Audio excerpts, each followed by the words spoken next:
Politics वाला आओ राजनीति करें।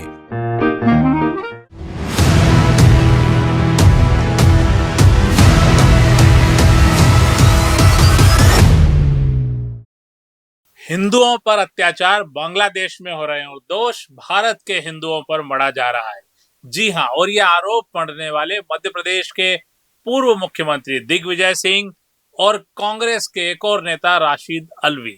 सवाल ये है कि बांग्लादेश में हिंदुओं पर बर्बरता हो रही है, उन्हें मारा जा रहा है, सड़क पर सरेआम लटका दिया जा रहा है, जुल्मो सितम की इंतहा हो चुकी है। पूरा भारत इस मामले में एक है। हिंदुओं के साथ ही हिंदुस्तान का मुस्लिम भी बांग्लादेश के खिलाफ सड़क पर उतर आया है। फिर बांग्लादेश में कट्टरपंथियों के हमलों को भारत में दिग्विजय सिंह क्यों कवर फायर दे रहे हैं? दिग्विजय सिंह अगर हिंदुओं के जख्मों पर मरहम नहीं लगा सकते तो कम से कम नमक भी मत लगाइए। नमस्कार, आप देख रहे हैं पॉलिटिक्स वाला पीएम टाइम में पंकज मुकाती।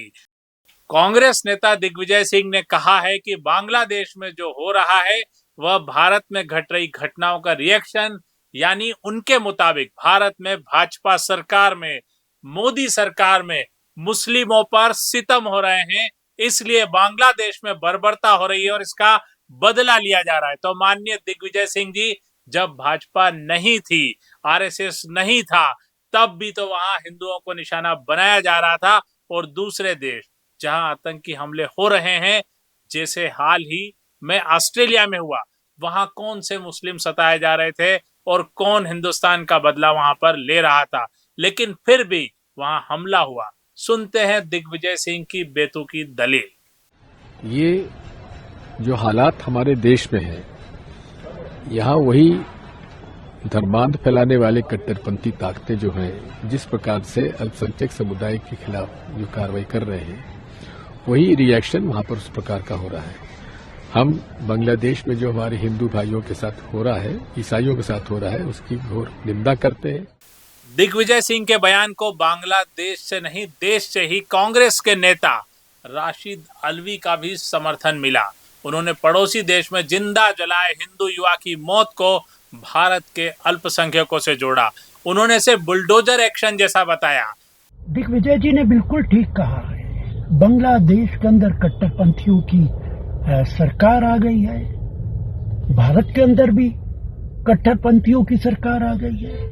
वहां पर हिंदुओं पर जुल्म हो रहा है, मंदिरों को तोड़ने की बात हो रही है, भारत के अंदर मस्जिदों पर हमला हो रहा है, घरों पर मुसलमानों के बुलडोजर चलाया जा रहा है। यहाँ भी कट्टरपंथी एक समुदाय के खिलाफ काम कर रहे हैं, सरकार काम कर रही है।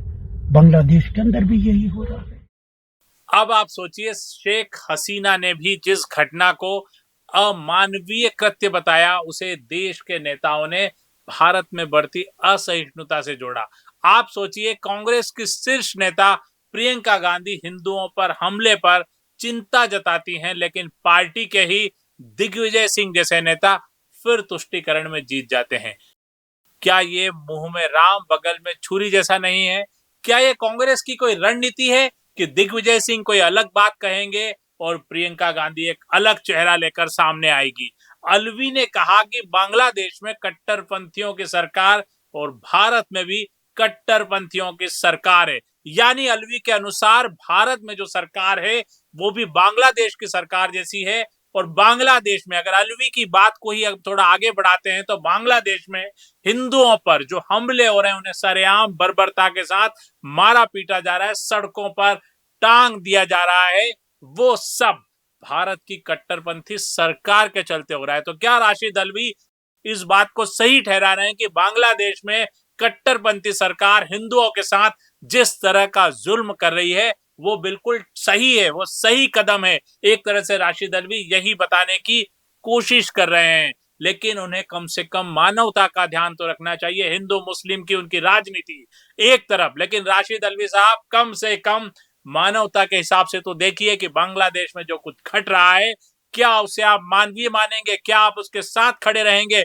क्या आप इसे बदला मानते हुए तालियां पीटेंगे? क्या इसी तरह के बयान देते रहेंगे जो देश हित में नहीं होंगे। इसे हिंदू नजरिए से मत देखिए, इसे धार्मिक और कट्टरपंथी नजरिए से मत देखिए। कम से कम इंसानियत तो अपने साथ लाइए। और राशिद अल्वी और दिग्विजय सिंह जैसे नेताओं पर कांग्रेस को भी तत्काल कार्रवाई करनी चाहिए, ताकि यह स्पष्ट हो सके कि आखिर कांग्रेस का अपना स्टैंड कितना मानवीय है, या कांग्रेस भी इसी तरह के नेताओं के साथ खड़ी हुई है।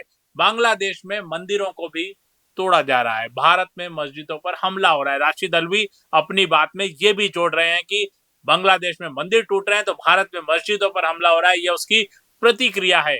भारत में भी कट्टरपंथी एक समुदाय के खिलाफ काम कर रहे हैं, उन पर हमले कर रहे हैं, जबकि ये सर्वविदित है कि तमाम बुलडोजर कार्रवाई लॉ एंड ऑर्डर के तहत हुई है। और हिंदुस्तान में कम से कम सुप्रीम कोर्ट इसकी निगरानी कर रहा है। हिंदुस्तान में ऐसे मामले न के बराबर दिखाई देंगे कि जिसमें मुस्लिमों को बांग्लादेश में जिस तरह की घटनाएं हो रही वैसा कोई मामला हुआ हो, या उन्हें कहीं टांग दिया गया हो, बर्बरता की जा रही हो। लेकिन राशिद अल्वी साहब जो कह रहे हैं वो गलत है। हिंदुस्तान में कहीं ऐसी घटना हुई भी होगी, हम मानते हैं कि मॉब लिंचिंग की कुछ घटनाएं हुई है, लेकिन हिंदुस्तान ने जो भी घटना हुई होगी उसके लिए आप बांग्लादेश की घटना को सही ठहराएंगे। आप ये कहेंगे कि ये एक कंटिन्यूशन में घटनाएं चल रही है, जो हिंदुस्तान में हो रहा है उसका उलट बांग्लादेश में हो रहा है। यानी आप इसे सही ठहराएंगे कि जब आप हिंदुस्तान में इस घटना का विरोध करते हैं तो बांग्लादेश में वैसी ही घटना घटने पर आप खामोश क्यों हैं, आप उस विरोध को इस नजरिए से क्यों देखते हैं। आम मुसलमान इस सब बातों का हिस्सा नहीं है। इसे इन दोनों नेताओं को समझ लेना चाहिए कि भारत का, हिंदुस्तान का मुस्लिम अभी भी इस बात पे बिल्कुल सहमत नहीं है कि बांग्लादेश में हिंदुओं के साथ जो हो रहा है वो सही है।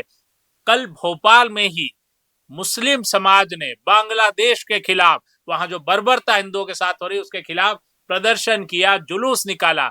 कम से कम इनसे भी सबक लीजिए कि हिंदुस्तान का मुस्लिम क्या चाहता है और आप नेतागिरी में किस तरह से आगे जा रहे हैं।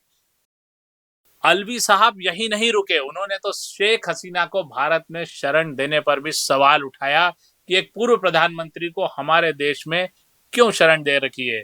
देश के सबसे बड़े विपक्षी दल के इन दो नेताओं के बयान एक तरह से बांग्लादेश की जघन्य घटना पर, जहां के कट्टरपंथियों के पक्ष में कवर फायर के रूप में देखा वो समझा जा सकता है। दूसरी तरफ भारत की कूटनीति को, डिप्लोमेसी के खिलाफ भी है कि हमने शेख हसीना को शरण क्यों दे रखी है। एक ऐसे समय जब दुनिया के अन्य मुल्क बांग्लादेश में हिंदुओं सहित अन्य अल्पसंख्यक वर्ग पर हो रहे लगातार हमलों की कठोर निंदा कर रहे हैं, तब हिंदुस्तान में ही विरोधी दल के नेताओं के बयान बांग्लादेश की जगह हमारे अपने देश को कटघरे में खड़ा कर रहे हैं। दिग्विजय सिंह और राशिद अल्वी के बयान भारत की तुलना बांग्लादेश से कर दुनिया में भारत विरोधी लॉबी को बढ़ चढ़ कर बोलने की शह दे रहे हैं। कट्टरपंथियों को मौका दे रहे हैं कि वो इस तरह की बातें करें कि हिंदुस्तान और बांग्लादेश एक जैसे देश हैं, एक जैसे कट्टरपंथ में जी रहे हैं। ये सब अलग बातें हैं, लेकिन मानवीयता, इंसानियत को भी थोड़ा ध्यान में रखिए, अपनी राजनीति को किनारे रखिए। एक बार बांग्लादेश के उन वीडियो और उन खबरों को गौर से देखिए अलवी साहब और दिग्विजय सिंह जी, आपको फिर समझ में आएगा कि असल में हो क्या रहा है। आप आंख खुली करके एक बार इन सब चीजों को देखिए। सिर्फ बयान देने से बातें नहीं बदलती और बातें सच नहीं हो जाती। पूरा वीडियो देखने के लिए धन्यवाद, शुक्रिया। चैनल को लाइक और सब्सक्राइब करना न भूलें। शुभ रात्रि।